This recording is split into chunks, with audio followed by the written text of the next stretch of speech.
Pozdravljeni. Zopet je na vrsti naš običajni komentar novic, kjer si bomo ogledali vse tisto, kar se je zanimivega zgodilo v preteklih dneh.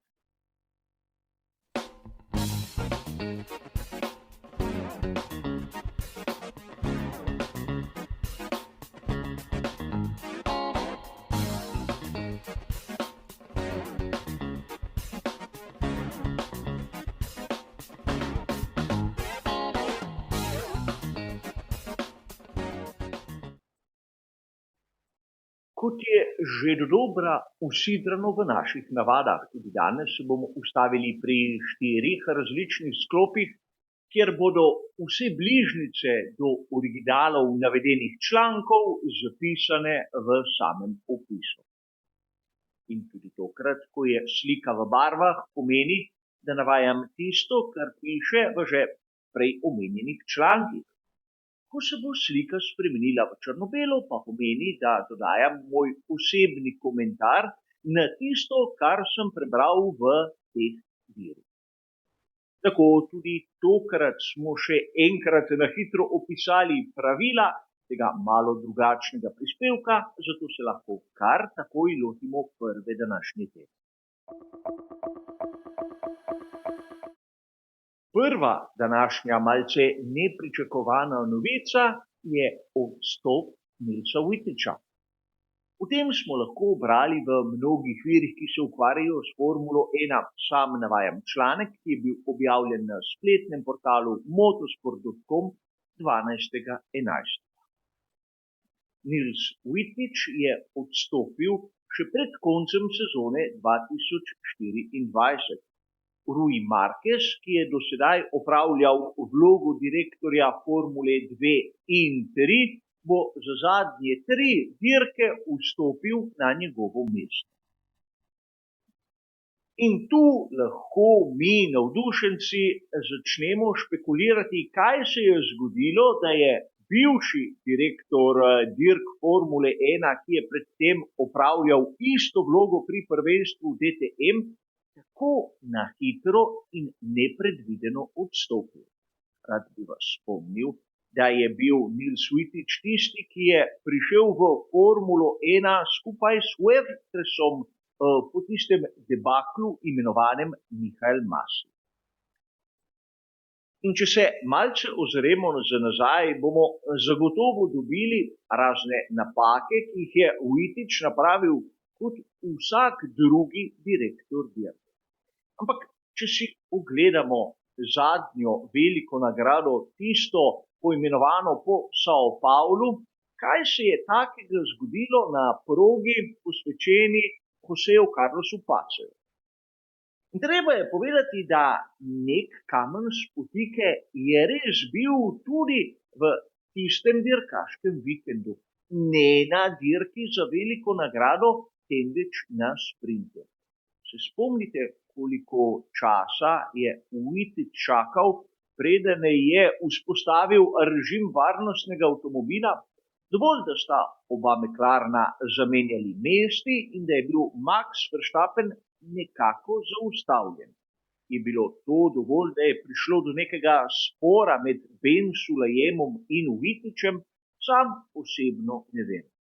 Ampak dvomim, da se je bivši direktor dirke kar tako sredi sezone odločil, da ima dovolj.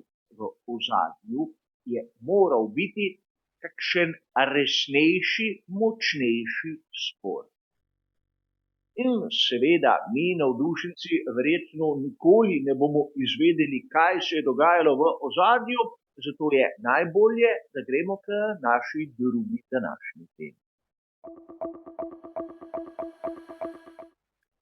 Odhod Nilsa Witticha pa ni bila zadnja nepričakovana novica v preteklih dneh. Namreč na italijanski verziji spletnega portala motosport.com smo lahko prav tako 12.11. prebrali, da je Dan Followes izgubil svoj položaj pri ekipi Aston Martin. Seveda, Dan Followes je bil do nedavnega tehnični direktor ekipe. In čeprav ostaja zaposlen v Aston Martinu, zaenkrat nam ni dano vedeti, na kakšnem položaju oziroma z kakšno vlogo. Treba je poudariti, da tudi ekipa je objavila tiste pričakovane, tukaj sterilne razlage, kaj se je pravzaprav dogajalo. In lahko smo prebirali hvalnice o tem, kaj se je dogajalo v sezoni 2023 in koliko so skupaj dosegli. A situacija je zanimiva tudi iz drugega zornega kota. Namreč preden je prišel v Aston Martin, je bil Dan Fellows zaposlen pri Red Bullu kot vodja aerodinamikov. In tu je verjetno vsak dan sodeloval z Adrianom Neweyjem. In verjetno Adrian Newey pozna vse njegove kvalitete in tudi slabosti. Zakaj so se pri Aston Martinu odločili za tak drastičen ukrep? Verjetno zaradi tega, ker njihov bolid v letošnji sezoni AMR 24 je pod pričakovanji in pripravljajo se na otvoritev novega vetrovnika, kjer je verjetno prav Dan Fellows imel glavno besedo in glavni nadzor. Verjetno je prišlo do kakšnega kratkega stika prav pri vodenju tako razvoja bolida, kot seveda vzpostavitvijo novega vetrovnika. In potrebno je bilo napraviti menjavo. Če ne drugega, zaradi tega, ker je očitno prišlo do nekega spora. Sedaj ne vem, kdo je imel prav in zakaj je pravzaprav preskočila ta iskra, ampak konec koncev vemo, kdo je lastnik. Seveda skupina investitorjev, na čelu katerih je Lawrence Stroll. In če je on tisti zadolžen za Aston Martin, ima verjetno on prav. Zakaj Dan Fellows ostaja v Aston Martinu? Verjetno zaradi tega, ker ima še pogodbo, ampak dvomim, da ga bomo videli vsaj za nekaj časa v tistih medijih, ki se ukvarjajo s Formulo 1. Ampak konec koncev, takšen je svet, kateri nas obdaja ne samo v Formuli 1, ampak tudi na mnogih drugih področjih. Ni toliko bistveno, ali imaš prav ali ne. Glavno je, če je tvoje mnenje nekako povšeč tistim, ki so lastniki in ki konec koncev odločajo. A upajmo, da Dan Fellows bo kaj hitro dobil tudi kakšno novo ekipo, ki se bo zanimala zanj. Mi pa ta čas pojdimo k tretji današnji temi.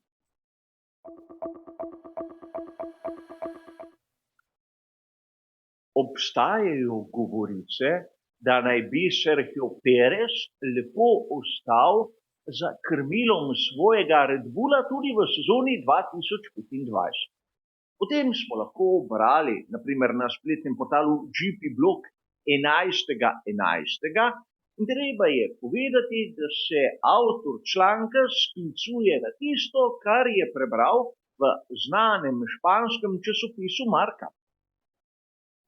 A treba je tu poudariti, da Perez naj bi imel v ozadju kar bogate pokrovitelje, ki so pripravljeni še zmeraj vlagati vanj. Ne samo plačevati tisto, kar mu Red Bull nakaže po pogodbi, ampak tudi prispevati v tisti proračun, iz katerega črpa ekipa iz Milton Keynesa sredstva za svoj razvoj. In prav to, pokrovitelji, naj bi bil glavni argument, zakaj Pereza ne bodo zamenjali. Če se spomnimo, pred nekaj tedni smo lahko poslušali govorice, kako naj bi bila velika nagrada São Paula zadnja dirka, kjer bomo videli Pereza za volanom bolida ekipe Red Bull. Približujemo se vikendu posvečenemu veliki nagradi Las Vegasa in takoj bomo odkrili, koliko so imeli že prej citirani avtorji prav. A treba je tu poudariti nekaj, o čemer sem govoril tudi v predhodnih prispevkih. Namreč ni težava zamenjati Serhija Pereza, pokrovitelji gor ali dol. Pomembno je dobiti nekoga, ki bi bil boljši, hitrejši, bolj učinkovit. In z alternativami, ki jih ima na voljo Red Bull v tem trenutku, ne vidim nikogar, ki bi bil drastično boljši. Ne Liam Lawson in še manj Franco Colapinto. Sveda sta mlada, sta perspektivna, sta tudi hitra, ampak v tem trenutku nimata tistega nekaj več, ki bi ju postavila nad samega Pereza. In zaradi tega moramo nekako razumeti, da pri Red Bullu se bodo res lahko odločili tako, da bo Perez lepo ostal na svojem mestu do izteka pogodbe. Verjetno na veliko razočaranje vseh navijačev, ki so konec koncev komaj čakali menjavo. A tudi tu bomo skupaj ugotovili, kaj nam bo prinesla prihodnost. Nam pa je ostala še četrta današnja tema, ki sta malce bolj lahkotna, ne tako neposredno vezana na dogajanje, kar se tiče samih dirk svetovnega prvenstva Formule 1.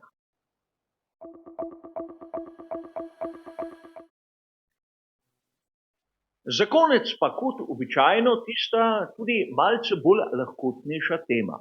Ustavili se bomo na komentarju, ki je bil objavljen na spletnem portalu Race Fans 12.11.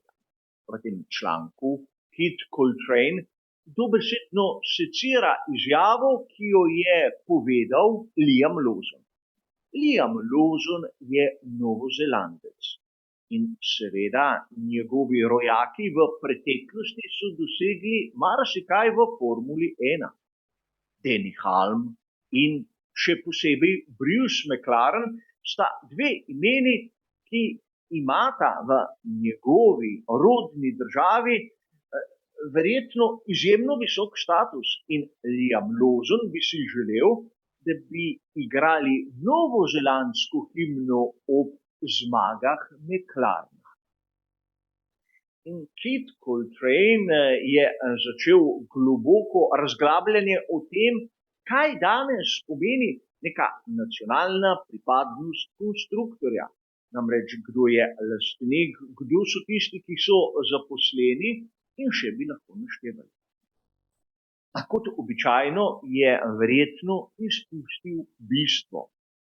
Namreč v celotni zgodbi sta tako Coltrane kot tudi Liam Lawson pozabila na nekaj, kar je že v sami osnovi zapisano v ustanovitvenih členih ekipe McLaren. Že ko jo je Bruce ustanovil, je bila to britanska ekipa. Nikoli niso zamenjali licence in tudi zaradi tega je po mojem skromnem videnju vsakršno koli razmišljanje o tem, da bi lahko bila ekipa McLaren novozelandska, čisto zgrešena. Tudi ekipa Brabham, ki jo je ustanovil seveda Jack Brabham, Avstralec, je zmeraj bila britanska. In zaradi tega ni nič napačnega, ampak treba je vprašati one, ki so ekipo ustanovili, zakaj so se tako odločili.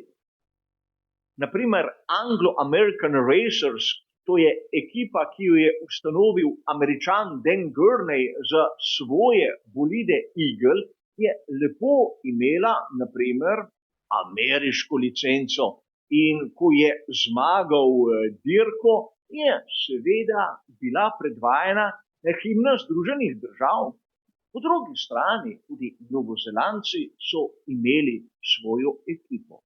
Ekipo Ammon, ki jo je ustanovil legendarni Chris Amond, pa ni dosegla nobenih vidnih rezultatov. Ampak pomembno je, da se mi, navdušenci, začnemo zavedati, da pravzaprav nacionalnost ali kakršnakoli druga povezava lastnika ali ustanovitelja ekipe z določeno državo nima nobene povezave z tisto licenco, ki jo ima določena ekipa. Res, Mercedes kot tovarniška ekipa ima nemško licenco, čeprav se vse nahaja v sami Veliki Britaniji. Podobno je z Red Bullom, ki je v Milton Keynesu, čeprav imajo avstrijsko licenco. In lep primer, ki ga mi, Slovenci, mnogokrat ne razumemo, je tudi ta, da je ekipa Walterja Wolfa imela kanadsko licenco in Slovenijo absolutno nobene zveze. A marsikdaj se mi, navdušenci, radi kitimo s tujim perjem. In tudi Liamu Lawsonu bi bilo všeč, da bi se igrala seveda novozelandska himna, čeprav tega v kratkem verjetno ne bo slišal.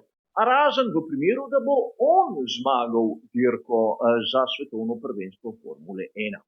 A o tem in še marsičem drugim se bomo pogovarjali v naslednjih tednih, mesecih in letih. Za danes bo to vse. Hvala za vašo pozornost in nasvidenje.